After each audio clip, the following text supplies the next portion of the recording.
अस्सलाम वालेकुम स्टूडेंट्स, कैसे हैं आप सब? ठीक हैं, खैरियत से हैं? उम्मीद करता हूं कि आप बिल्कुल ठीक ठाक हैं। स्टूडेंट्स, जैसे कि आपने देखा कि पीरियोडिक टेबल के मुतालिक बात हो रही है और ड्रू ब्राइनर और न्यूलैंड जो है उसके हम बात कर चुके हैं। सो आज एक नए साइंटिस्ट की कंट्रीब्यूशन को डिस्कस कर रहे हैं जो कि है मेंडलीव। तो आज का लेक्चर जो हमारा होगा वो मेंडलीव पीरियोडिक टेबल के हवाले से होगा। सो मेंडलीव पीरियोडिक लॉ की बात करेंगे और फिर लास्ट में हम देखेंगे कि वो कौन सी डिमेरिट्स हैं जो कि पीरियोडिक टेबल में आए मेंडलीव के, जिसकी बेस पे हमें इंप्रूवमेंट जो है वो करना पड़े। तो जी स्टूडेंट्स, चलते हैं टुवर्ड्स मेंडलीव पीरियोडिक टेबल।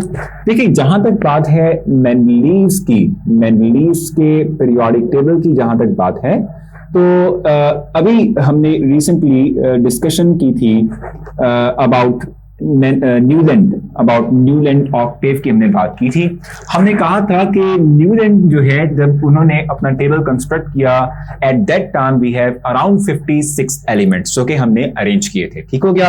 और हमने ये बात कही थी कि 56 जो एलिमेंट्स अरेंज हुए हैं, ठीक है, उनमें प्रॉब्लम ये आई थी कि एटॉमिक मास की बेस पे वो अरेंज हुए थे, लेकिन जैसे कि न्यूलैंड ने कहा था कि first and 8 element will have the same property, तो वो बात वैलिडेट नहीं कर रही थी, अप्लाई नहीं हो रही थी तमाम के तमाम जितने भी अरेंज्ड एलिमेंट थे न्यूलैंड ऑक्टेव के बेस पे। ठीक है। तो फिर मेंडलीव हमारे सामने आए, रशियन साइंटिस्ट हैं, ठीक है, और इन्होंने जो है 63 एलिमेंट्स को अरेंज किया। और अरेंज किस तरह से किया? According to atomic mass, increasing atomic mass. ठीक है। जो प्रॉब्लम्स आ रही थी न्यूलैंड के ऑक्टेव के अंदर, वो प्रॉब्लम्स जहन में रखते हुए मेंडलीव ने अपना पीरियोडिक टेबल जो है वो कंस्ट्रक्ट किया। और मेंडलीव के पीरियोडिक टेबल के हवाले से हम देखें तो इनका एक पीरियोडिक लॉ भी है, मेंडलीव पीरियोडिक लॉ। ठीक है, उसको हम डिस्क्राइब करते हैं। हम कहते हैं the properties of the elements, the properties of the elements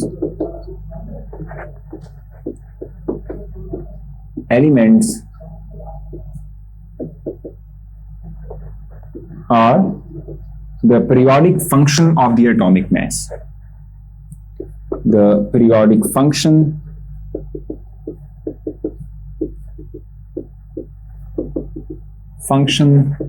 of their atomic mass. ये बेसिकली हम कह सकते हैं कि मेंडलीव ने अपने पीरियोडिक टेबल की एक्सप्लेनेशन दी, यानी कि मेंडलीव ने भी जो है जो एलिमेंट्स अरेंज किए थे अपने टेबल के अंदर, पीरियोडिक टेबल के अंदर, वो इंक्रीजिंग एटॉमिक मास की बेस पे थे। यानी कि एटॉमिक मास ही हमारी वो बेसिस थी जिनकी बेस पे एलिमेंट्स को अरेंज किया गया, मेंडलीव ने अपने पीरियोडिक टेबल में अरेंज किया। ठीक है।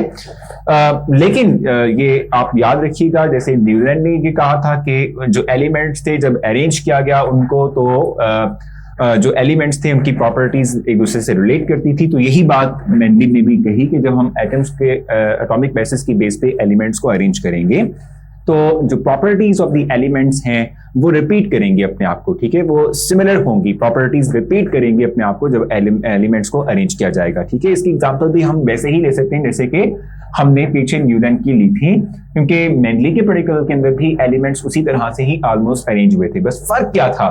फर्क ये था कि मेंडलीव ने अपने पीरियोडिक टेबल के अंदर जो है एक तो ये कि गैप्स क्रिएट किए थे फॉर द अपकमिंग एलिमेंट्स जो कि उस वक्त तक डिस्कवर नहीं हुए थे। जो एलिमेंट डिस्कवर हुए थे उनको अरेंज किया था। ठीक है, और अरेंजमेंट इस तरह से थी कि फर्स्ट टाइम जो है मेंडलीव ने टर्म इंट्रोड्यूस करवाई थी जो कि पीरियड और ग्रुप्स की थी।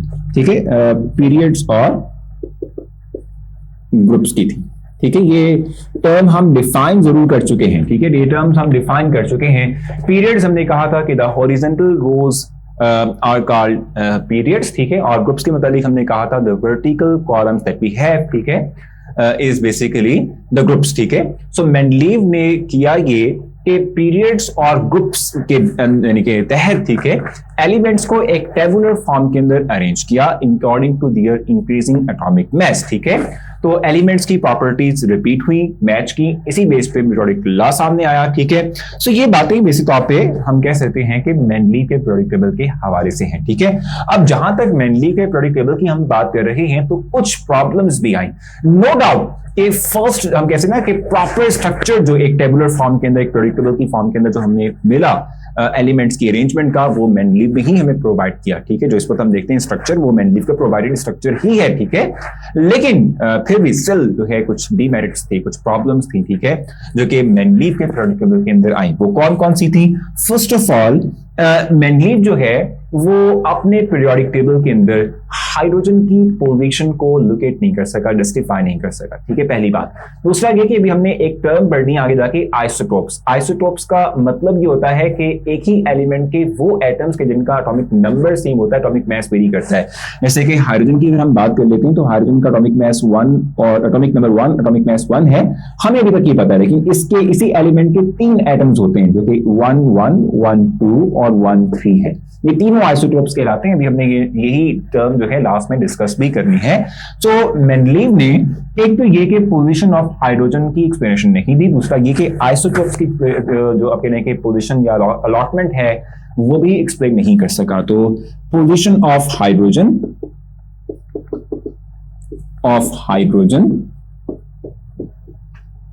एंड आइसोटोप्स,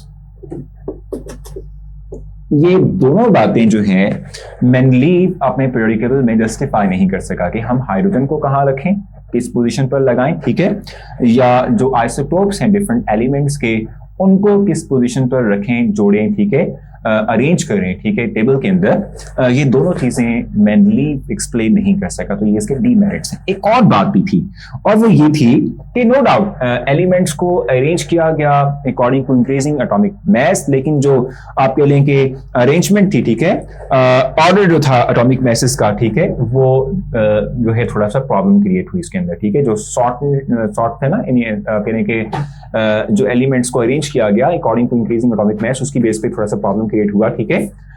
ये प्रॉब्लम कब आता है कि जब एलिमेंट्स जो हैं वो आइसोटोप्स कैरी कर रहे होते हैं, और जब आइसोटोप्स किसी एलिमेंट के हों तो उनका फिर हम एवरेज ले लेते हैं, ठीक है। सो एवरेज चूंकि फ्रैक्शन की फॉर्म के अंदर होता है, तो फ्रैक्शन की फॉर्म के अंदर एलिमेंट को अरेंज करना डिफिकल्ट है। सो इसलिए फिर प्रॉब्लम ये हुई कि problem in arrangement of elements according to their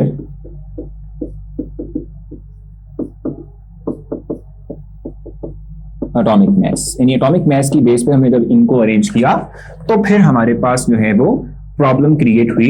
एक तो ये कि हम हाइड्रोजन के बारे में अनसर्टन हो गए कि कहां रखें इसको, दूसरा आइसोटोप की लोकेशन को कैसे डिसाइड किया जाए, कहां पर रखना चाहिए हमें, ठीक है, और थर्ड ये कि जब हमने एलिमेंट्स को एटॉमिक मास की बेस पे अरेंज किया तो एटॉमिक मासेस जो थे they are in fraction because of certain elements will have the isotopes, ठीक है। सो फिर उस बेस पे अरेंज करना हमारे लिए डिफिकल्ट था। तो ये कुछ सेवरल डीमेरिट्स हैं, फेलियर्स हैं या प्रॉब्लम्स हैं जो कि हमने मेंडलीव पीरियोडिक टेबल में देखे, ठीक है, और फिर बाद में इनको इंप्रूव किए गए जिससे कि हमारा मॉडर्न पीरियोडिक टेबल डेवलप हुआ, बना, ठीक है।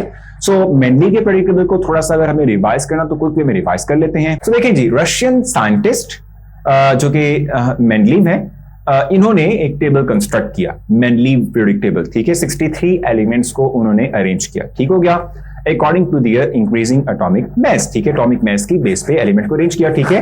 और जब अरेंज किया तो उन्होंने देखा कि फिजिकल और केमिकल प्रॉपर्टीज बहुत से एलिमेंट्स की दूसरे से मैच करती थी, ठीक है। इसी बेस पे हमने कहा था एक बड़ी सक्सेस थी मेंडलीव की, और ये स्ट्रक्चर उन्होंने डेवलप किया था, फर्स्ट एक रिकग्नाइज्ड स्ट्रक्चर था पीरियोडिक टेबल का जो कि आज तक हम जो है इस्तेमाल करते हैं, ठीक है। सो यही स्ट्रक्चर आज भी हम लेके चल रहे हैं, लेकिन इसमें कुछ चेंजेस हम लेकर आए। चेंजेस मैंने आपको बता दिया क्यों लेकर आए कि ये जो सेवरल हमने भी डिस्कशन की है डीमेरिट्स की या फेलियर्स की, जिसकी बेस पे जो है मेंडलीव का पीरियोडिक टेबल था उसमें कुछ प्रॉब्लम्स क्रिएट हुई। सो उसकी बेस पे हमने जो है कुछ चेंजेस की हैं जिससे हमारा मॉडर्न पीरियोडिक टेबल कंस्ट्रक्ट हुआ, बना, डेवलप हुआ, ठीक है। मुझे उम्मीद है कि मेंडलीव पीरियोडिक टेबल के हवाले से जो भी प्रॉब्लम्स थी वो आपकी सॉल्व हो चुकी होंगी। Still you have any confusion, आप मुझसे पूछ सकते हैं कैंपस ऐप के थ्रू, मैं आपको जरूर रिस्पॉन्स दूंगा। नेक्स्ट लेक्चर में आपसे एक नए टॉपिक के साथ मुलाकात होगी, तब तक के लिए